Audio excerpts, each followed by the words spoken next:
Teman-teman media, Assalamualaikum warahmatullahi wabarakatuh. Selamat siang, terima kasih atas kedatangannya. Kali ini langsung saja Pak Jaksa Agung dengan Pak Menteri BUMN dan Kepala BPKB akan memberikan prekonferensi. Sekian dan terima kasih. Silakan Pak. Bismillahirrahmanirrahim. Assalamualaikum warahmatullahi wabarakatuh. Salam sejahtera buat kita semua. Pada hari ini saya bersama-sama Pak Menteri BUMN dan Kepala BPKP akan memberikan sedikit informasi buat teman-teman semua. Saya nanti akan bicara kenapa ada dua beliau ini. Tapi sebelumnya saya ingin menyampaikan bahwa Kejaksaan telah melakukan penyidikan perkara tindak pidana korupsi PT Garuda. Ini tindak lanjut yang lama. Tapi yang utamanya pada hari ini kami mendapat penyerahan hasil audit pemeriksaan kerugian negara PT Garuda senilai kalau di Indonesia kan 8,8 triliun. Itu kerugian yang ditimbulkan oleh PT Garuda. Kemudian kami juga menetapkan tersangka baru. Sejak Senin tanggal 27 Juni 2022, hasil ekspos kami menetapkan dua tersangka baru, yaitu ES selaku Direktur Utama PT Garuda. Yang kedua adalah SS selaku Direktur PT Mugi Rekso Abadi. Nanti silakan apa dan mengapanya silakan nanti bicarakan atau tanyakan kepada Direktur Penyidikan bersama-sama dengan Jaksa Agung Muda Tindak Pidana Khusus. Kedua orang tersangka ini disangkakan melanggar pasal 2 ayat 1 Junto pasal 3 Junto pasal 18 Undang-Undang Tindak Pidana Korupsi dan tidak dilakukan penahanan karena masing-masing sedang menjalani pidana atas kasus PT Garuda yang ditangani oleh KPK. Tapi untuk teman-teman tahu, sama sekali tidak ada nebis in idem di sini.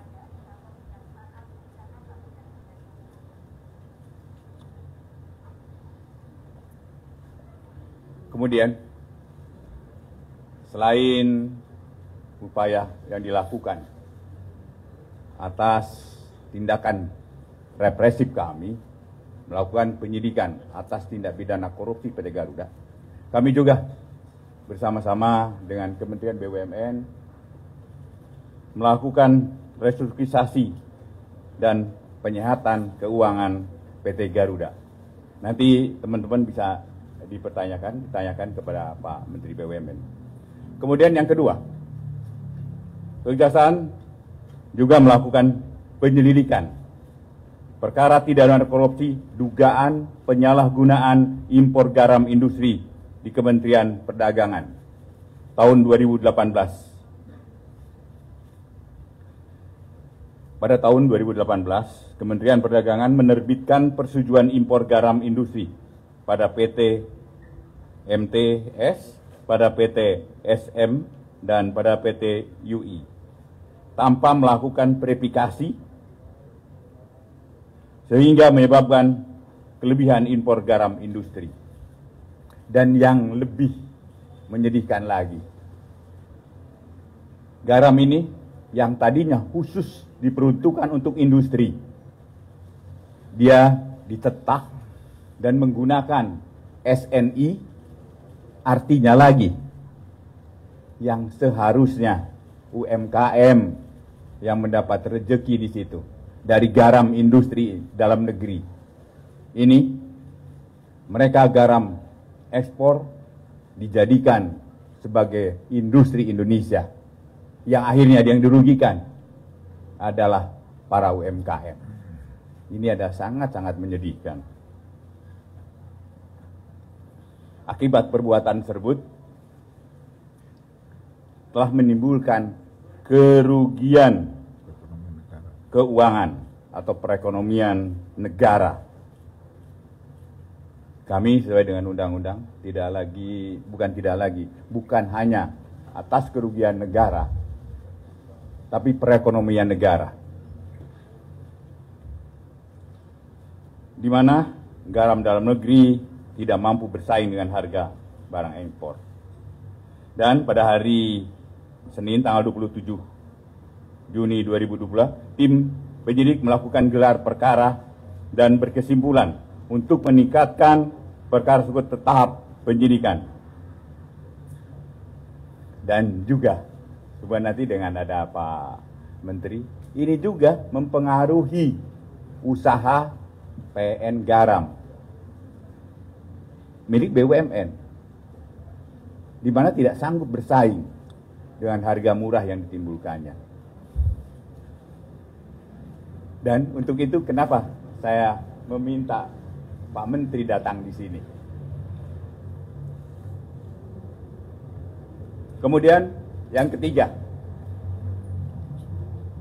Kejaksaan melakukan penyidikan perkara dugaan tindak pidana korupsi penyerobotan lahan kawasan hutan PT Duta Palma Group dengan uraian sebagai berikut.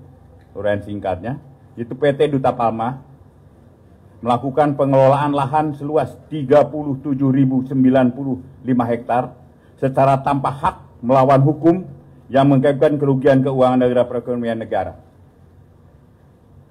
Di mana PT Duta Palma telah membuat dan mendirikan lahan seluas itu tanpa dilandasi oleh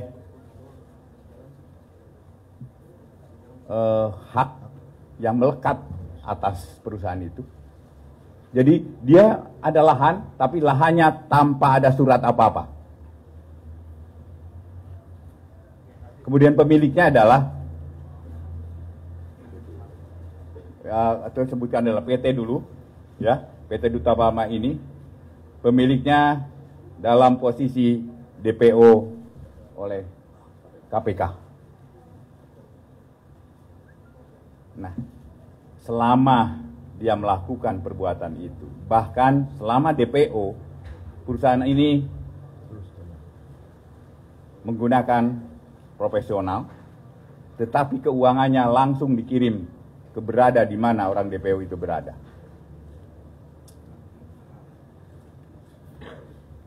Kemudian,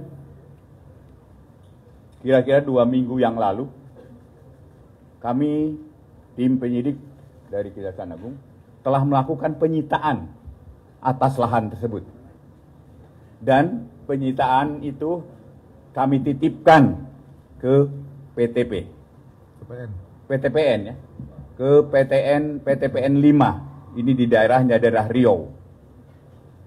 Artinya lagi, kenapa saya juga mengundang Pak Menteri untuk di sini. Kami akan menitipkan, kami udah menitipkan lahan-lahan itu, sehingga nanti di dalam pengelolaannya, dan menurut informasi yang kami terima, dalam sebulan itu sekitar 600 miliar rupiah hasil pendapatan dari perkebunan itu dalam 1 bulan. Kemudian berapa akan kami hitung kerugiannya? Tentunya sejak perusahaan itu didirikan, sejak perusahaan itu menghasilkan, dari situlah kerugian negara nanti. Dan nanti akan saya minta Pak Kepala BPKP untuk melakukan perhitungannya. Kemudian juga dalam kesempatan ini saya juga sampaikan, tadi pagi kami bertempat di kantor BPKP telah melakukan kerjasama membuat tim gabungan audit tata kelola industri kelapa sawit. Bahwa kami bekerja sama untuk melakukan audit atas banyak, nanti ada mulai dari lahan, tapi ada banyak kegiatan-kegiatan. nanti juga Pak Kepala BPKP akan menyampaikan apa aja yang akan kami tindak lanjuti dengan itu.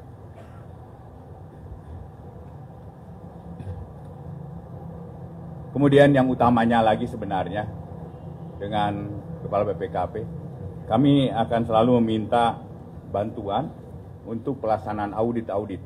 Audit yang kami lakukan, misalnya ada korupsi yang dilakukan yang menyentuh rakyat kecil, mulai dari sawit, ya, minyak goreng, kemudian garam, kemudian ekspor besi.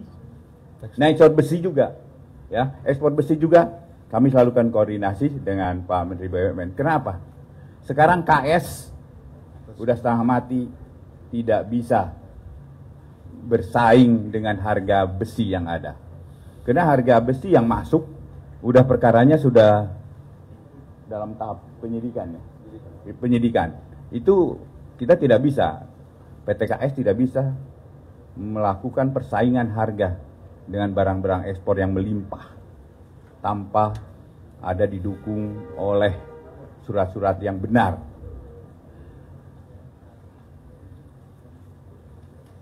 Dan juga saya ingin juga kesempatan ini memperjelas kenapa kami selalu koordinasi dengan dan mendukung kegiatan bersih-bersih BUMN. Yang pertama tentunya bahwa kami ini bukan hanya mempunyai organisasi, bukan hanya mempunyai fungsi sebagai melakukan represif, penindakan-penindakan, tapi juga kami mempunyai unsur perdata dan tata usaha negara. Unsur ini mendukung tentang restrukturisasi, mendukung restrukturisasi organisasi, bahkan soal manajemen. Kami punya itu. Jadi kami selain melakukan represif, tapi juga kami memperbaiki restrukturisasi atas perusahaan-perusahaan yang ditimbulkan kerugian. Dan ini sudah terjadi di Jiwasraya. Jiwasraya itu kami bersama tim dari BUMN melakukan bagaimana perbaikan-perbaikan di situ. Juga dengan Asabri. Bahkan yang tadi sampaikan dengan Garuda, kami juga begitu. Nanti Pak Menteri akan menjelaskan secara rincinya. Jadi itu saya sampaikan. Kenapa? Kenapa saya mengundang beliau di sini? Saya yang mengundang beliau untuk menyampaikan ini loh hasil dukungan kami kejaksaan dalam rangka bersih-bersih BUMN. Demikian juga saya dengan Pak Kepala BPKP ini kami saling mendukung dan utamanya adalah dalam rangka penghitungan kerugian negara. Gimana pun juga kami sangat membutuhkan dukungan dari BPKP dan BPKP. Iya, BPKP. Dan tentunya kami terima kasih kepada Pak Menteri, terima kasih kepada Pak Kepala BPKP untuk kerjasama selama ini. Silakan Pak Menteri. Assalamualaikum warahmatullahi wabarakatuh. Salam sejahtera untuk kita semua. Shalom, Om Swastiastu, Nama Budaya, Salam Kebajikan. Tentu yang sudah disampaikan oleh Pak Jaksa Agung, Pak Burhanuddin, saya tidak mengulangi, saya hanya menambahkan bahwa ini adalah bukti bagaimana kita kalau mau berkolaborasi dengan baik sesama institusi pemerintah dan tentu dikelola secara profesional dan transparan, kita bisa menghasilkan sesuatu yang baik buat negara dan bangsa ini. Apalagi bagaimana saya tahu tim daripada kejaksaan, seluruh komponen, Pak Jampitsus semua ini bekerja 24 jam untuk memastikan hal-hal yang memang sudah kita sinkronisasikan dan didukung sejak awal dengan audit investigasi dari tentu jajaran BPKP, di mana di bawah kepemimpinan Pak Muhammad Yusuf Ahteh sejak awal kita melakukan hal yang kita ingin perbaiki semua. Program bersih-bersih BUMN tadi yang disampaikan Pak Jaksa Agung, ini bukan program seperti istilah kita hanya ingin menangkap. Tetapi yang terpenting bagaimana program ini kita memperbaiki sistem yang ada di perusahaan-perusahaan BUMN dan Kementerian BUMN. Karena kita tahu kalau kita bicara korupsi pasti setiap tahun terjadi. Tetapi kan yang penting bagaimana kita meminimasi kasus-kasus korupsi itu dengan sistem yang diperbaiki sehingga bisa berjalan kontinu jangka panjang. Dan program ini juga bukan hanya program penangkapan tadi yang disampaikan oleh Pak Jaksa Agung, tetapi bagaimana program ini bisa menyelamatkan, merestrukturisasi dan sebuah solusi yang baik untuk kita semua. Alhamdulillah ketika kita mendorong perbaikan yang ada di Jiwasraya sejak tahun 2006 tidak pernah diselesaikan. Dengan dorongan dari Bapak Presiden langsung, dengan kerjasama dari Kejaksaan Agung dan BPKP sejak awal, kita bisa membuktikan sekarang perbaikan Jiwasraya sudah hampir menyeluruh. Belum sempurna tapi sudah ke arah yang baik. Begitupun Asabri. Dan yang bukti sekarang yang terbaru adalah Garuda, di mana proses hukumnya terjadi, proses restrukturisasinya terjadi. Kemarin bagaimana ada confidence voting yang targetnya hanya 61%, tetapi karena ini sangat transparan dan profesional, votingnya sampai di atas 61%, mencapai 97%. Ini suatu prestasi yang luar biasa. Dan hari ini PKPU memutuskan program restrukturisasi bisa dijalankan dengan proses yang kita mauin sejak awal, bahwa Garuda ini kita selamatkan karena ini flag carrier, tetapi jangan terjadi lagi pengadaan pesawat tanpa proses bisnis yang baik. Proses bisnis yang baik harus menjadi landasan di perusahaan-perusahaan BUMN. BUMN harus sehat, tetapi tidak kalah pentingnya BUMN harus hadir dalam mengintervensi yang namanya ketidakseimbangan di ekonomi, seperti yang tadi Pak Jaksa Agung sampaikan, apakah nanti kebutuhan pangan dan yang lain-lainnya, di mana Bapak Presiden hari ini sedang sangat concern karena memang pangan ini sangat bergejolak termasuk energi. Nah, ini yang kita dorong, dan saya dengan segala kerendahan hati, dengan tim kami dari BUMN sangat mengapresiasi kerjasama yang dilakukan dengan pihak kejaksaan dan tentu pihak BPKP. Dan memang sejak awal pun kita melibatkan tentu lembaga-lembaga penegak hukum seperti KPK dalam pencegahan, dan tentu bersama kejaksaan dalam hal perbaikan daripada sistem yang akan dijalankan dan penindakan tegas. Tentu kita akan juga mendorong program lainnya yang saya belum bisa sampaikan hari ini karena tadi baru diskusi. Insya Allah bagaimana kalau kita berkolaborasi profesional, transparan, hasilnya bisa menyeluruh, diselesaikan dengan baik. Terima kasih. Wassalamualaikum warahmatullahi wabarakatuh. Waalaikumsalam warahmatullahi wabarakatuh. Dan Pak Ketua BPKP. Terima kasih Pak Jaksa Agung. Assalamualaikum warahmatullahi wabarakatuh. Selamat siang, salam sejahtera untuk kita semua, rekan-rekan media. Saya ingin menambahkan satu hal saja yang disampaikan oleh Pak Jaksa Agung. Sebagaimana tadi teman-teman dengar, kita memang banyak berkolaborasi, bekerja sama dari awal ya, dan tadi disebutkan berbagai jenis untuk kerjasama. Dan tadi pagi kami juga mulai bekerja sama kembali, berkolaborasi dalam kaitan audit tata kelola industri kelapa sawit. Tentu teman-teman sudah sering mendengar sampaikan Pak Luhut, Pak Menko Marinvest, bahwa beliau sudah meminta kami untuk melakukan audit terkait dengan tata kelola industri kelapa sawit. Kami ingin sampaikan bahwa permintaan beliau itu sangat luas sekali, dari mulai hulu sampai dengan hilirnya, dari mulai perkebunan sampai dengan ekspor dan sebagainya, monitoring ekspor dan semuanya lengkap. Jadi mulai awal sampai proses sampai dengan hasil. Dan ini tentu saja sesuai dengan arahan Bapak Presiden Joko Widodo yang menyampaikan bahwa kita akan melakukan pembenahan dan penertiban atas tata kelola industri kelapa sawit. Karena itu kami melakukan audit ini.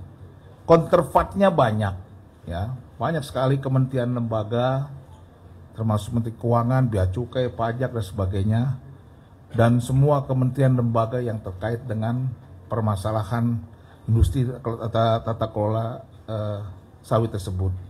dan objek auditnya juga banyak, bersifat lintas sektoral, ya, termasuk juga instansi-instansi pusat dan di daerah, BUMN, ya, serta perkebunan dan pabrik kelapa sawit, itu semuanya termasuk objek audit kita.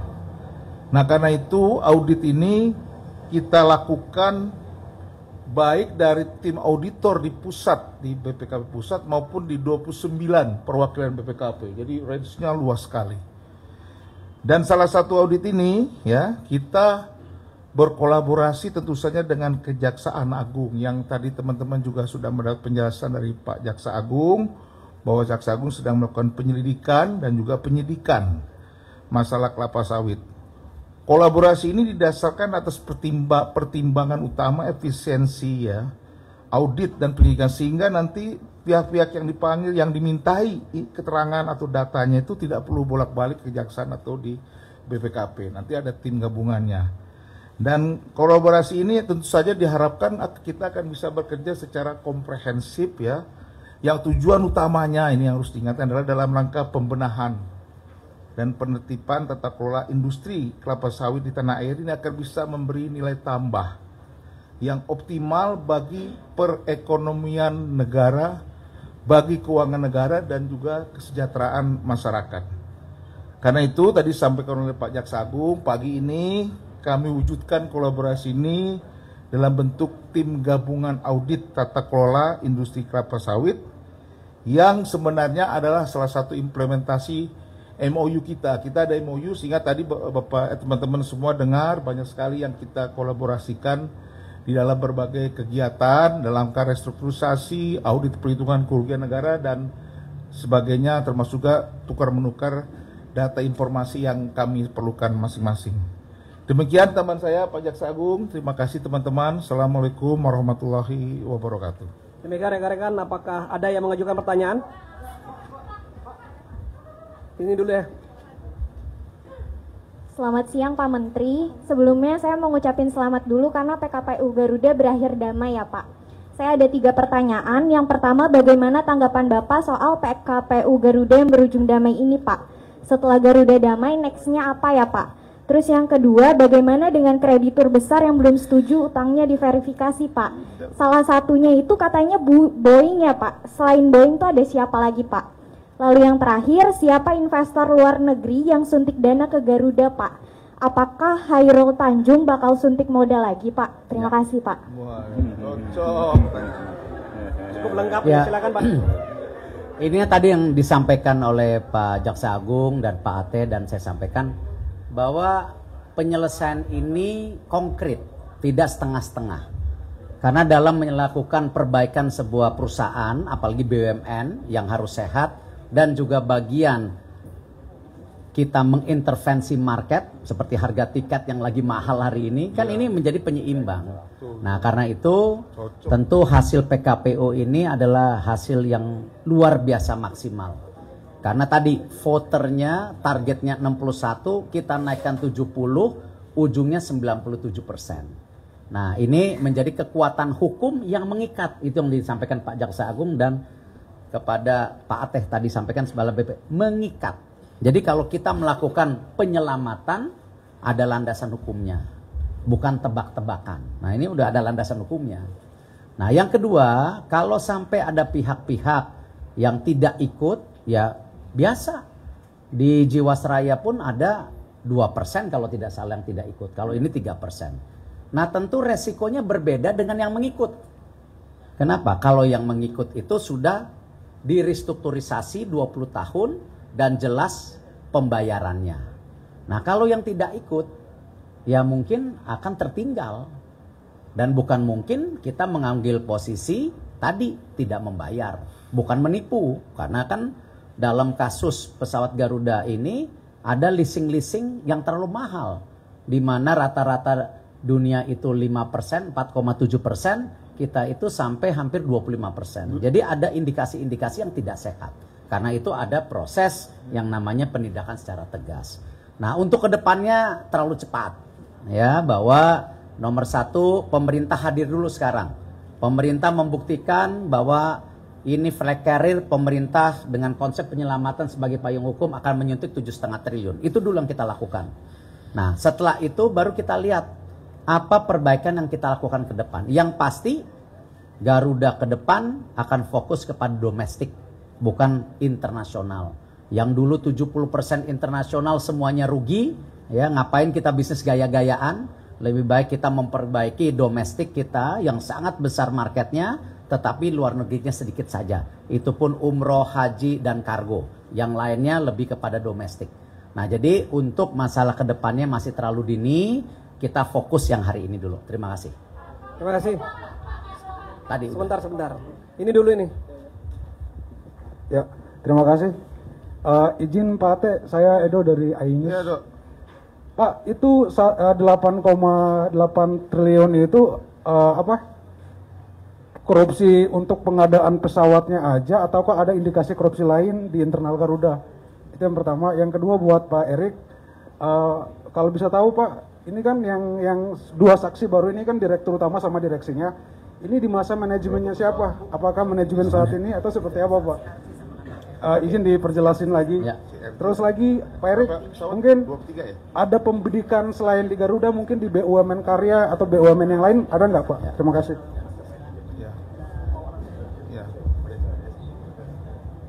Silakan Pak. Saya dulu. Pak Teh.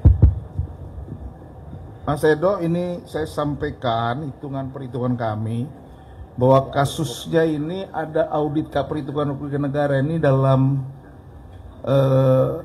kasus pengadaan pesawat CRJ, ya, itu pesawat bombardir itu kalau ya, terkenalnya biasa disebut dengan ATR R72, ada 23 pesawat.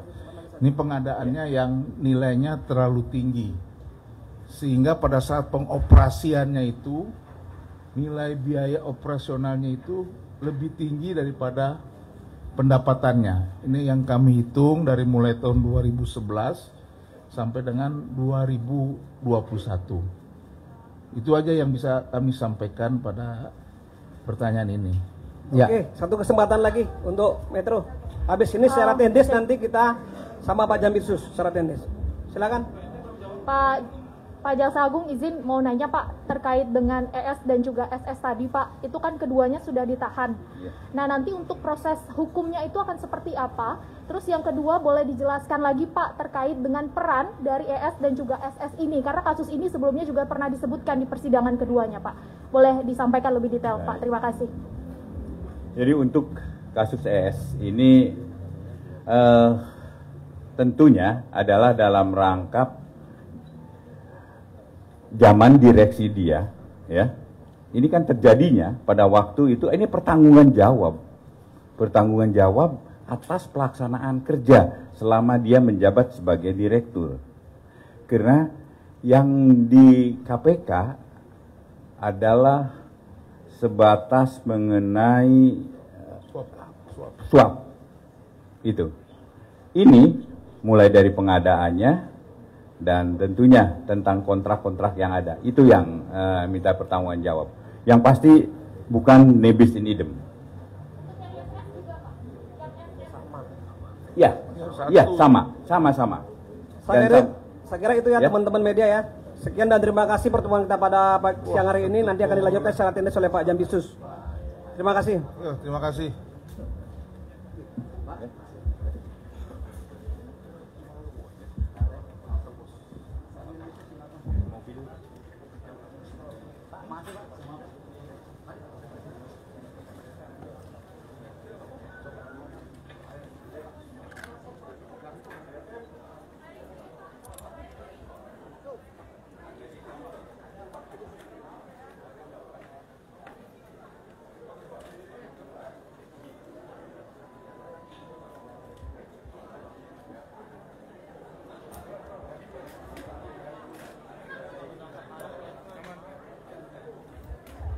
Rekan-rekan, selanjutnya akan kita lanjutkan dengan konferensi pers atau mungkin tanya jawab. Selamat siang teman-teman kawan-kawan. media. Ada lagi pertanyaan?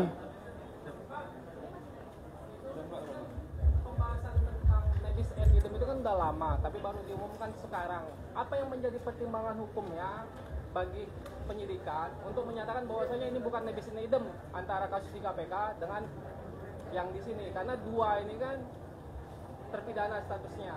Yang kedua, di KPK itu kan terkait dua terpidana ini kan ada tuntutannya tentang TPPU.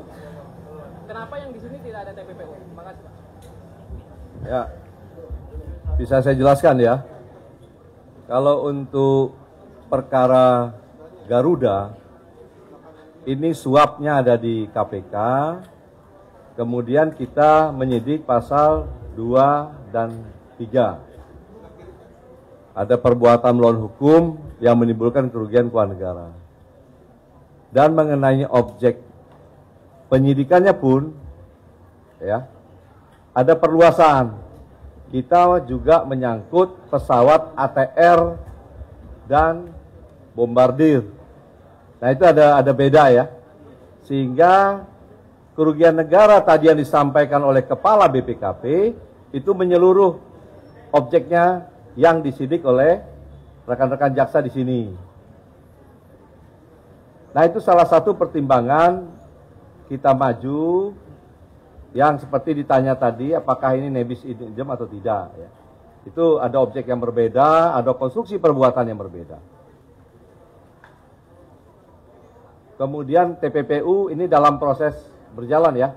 Nanti kita lihat ini baru ada kerugian negara, siapa yang akan mempertanggungjawabkan kerugian negara, kemudian nanti baru kita masuk expose untuk TPPU-nya. Yang lain? Silakan. Sebentar, itu ya. Pak, saya Yeri dari Net TV. Terkait dengan penyerobotan lahan kawasan hutan tadi, ada DPO saat ini oleh begitu. Boleh disebutkan nggak Pak inisialnya siapa Pak? Dan seperti apa? Untuk Duta Palma ini kita belum tetapkan tersangka.